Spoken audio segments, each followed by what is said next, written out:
Magandang araw po sa inyo, Dr. Love. Ako po si Lea, 28 taong gulang, mula sa Pampanga.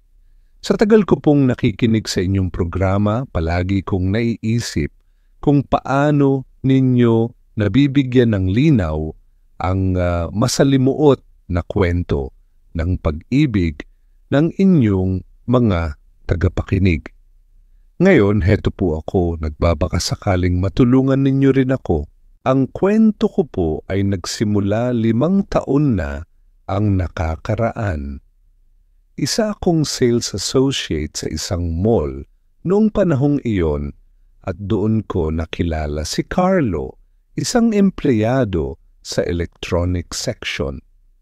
Simple lang si Carlo, hindi masyadong gwapo, pero mabait at palangiti.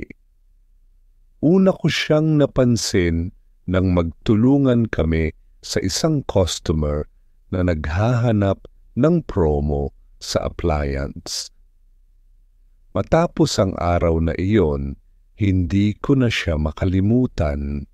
Nagumpisa kami bilang magkaibigan. Madalas kaming sabay mag-lunch break at mag-usap tungkol sa trabaho, pamilya at buhay. Pero habang tumatagal, naramdaman kong may kakaiba na akong nararamdaman para sa kanya. Minsan, nahuhuli ko rin siyang tumititig sa akin, pero hindi ko iyong binibigyan ng mali siya.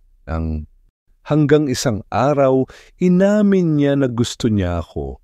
Napakasimple lang ng paraan niya. Sinabi niya ito habang kami kumakain sa isang maliit na karinderya malapit sa trabaho.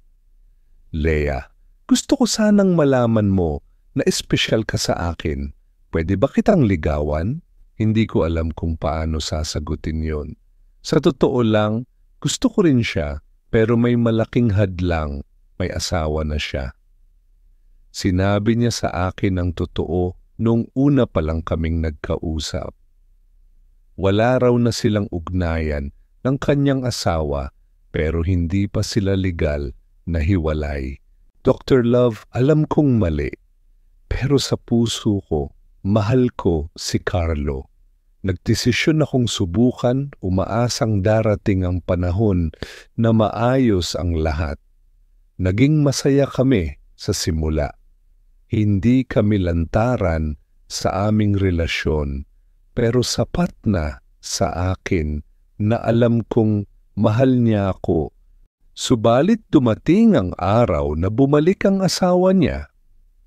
Sinabi raw nitong gusto niyang ayusin ang kanilang pagsasama, lalo na't may anak sila. Sinabi ito sa akin ni Carlo nang kami mag-usap sa isang parke.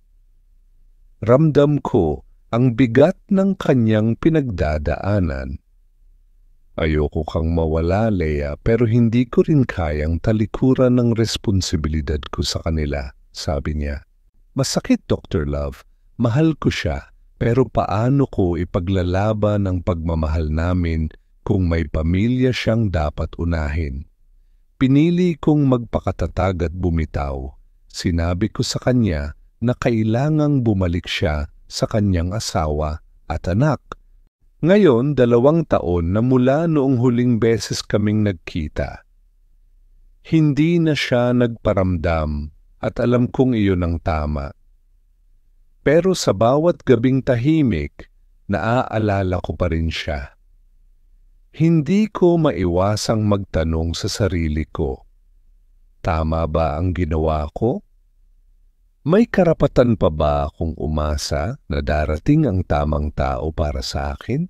Dr. Love, paano po ba muling bumangon mula sa ganitong klase ng sakit?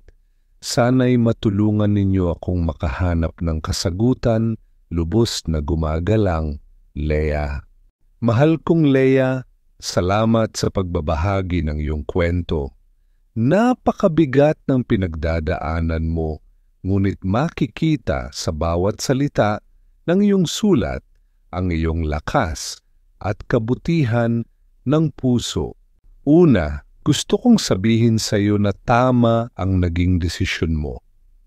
Ang pagpili mong bumitaw ay hindi tanda ng kahinaan, kundi ng matibay na prinsipyo. Pinili mong huwag maging hadlang sa isang pamilya na nangangailangan ng pagkakataong maghilom. Ang pagmamahal, kahit gaano ito kalalim, ay hindi laging nangangahulugang kailangan nating ipaglaban ito. Minsan, ang tunay na pagmamahal ay ang pagbitaw upang bigyang daan ang tamang pagkakataon para sa lahat ng kasangkot. Ngayon, ang mahalaga ay ang sarili mong paghilom. Hindi madaling kalimutan ng isang taong naging bahagi ng puso mo, ngunit tandaan mong hindi doon nagtatapos ang iyong kwento. Marami ka pang pwedeng marating at mas marami pang pagkakataong magmahal sa tamang tao, sa tamang panahon. Huwag kang matakot magmahal muli, Leia. Ngunit bago mo buksan ang puso mo para sa iba, siguraduhing napatawad mo na ang sarili mo at natutunan mong mahalin ito ng buo. Ang tamang tao ay darating sa panahong hindi mo inaasahan. Palaging tandaan, ikaw ay karapat-dapat sa isang pagmamahal na walang alinlangan, walang lihim, at puno ng katotohanan. Sana nakapagbigay ako ng kaunting kaliwanagan, Leia, tungkol sa iyong dinamdam na suliranin sa pag-ibig. Hanggang sa muli, ito po si Dr. Love na walang sawang magbigay payo tungkol sa pag-ibig. Kaya kung meron man kayong problema sa pag-ibig, dinamdam ngayon, wag na wag po kayong magdadalawang isip na isulat ito sa ating programa.